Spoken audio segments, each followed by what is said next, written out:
Welcome to Jim's Kitchen. Are you ready to have a kitchen good time? Well, we're gonna do it today. Have you ever heard of a hot brown sandwich? It's an incredible sandwich that comes from Kentucky. Well, I'm taking the concept of a hot brown sandwich and I'm turning it into a casserole. Let's give it a try. I've toasted up 8 slices of thick cut bread. I'm gonna take them and I'm gonna rip them up into the bottom of a casserole dish. Time to make a roux.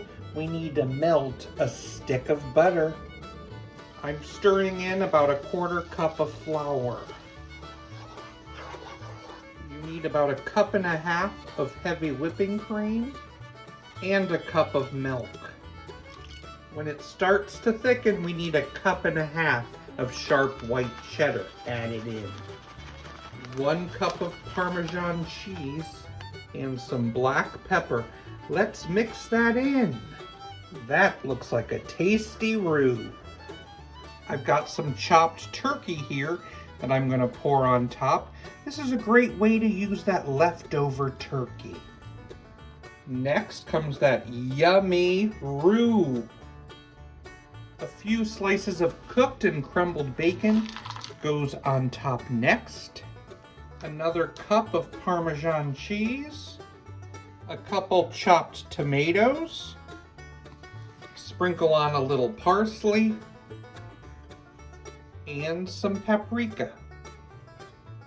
This sounds pretty exciting. Now you just bake it at 375 for about 20 minutes. Wow, it looks so good and it smells amazing and it makes me want to shake my body. Is this real?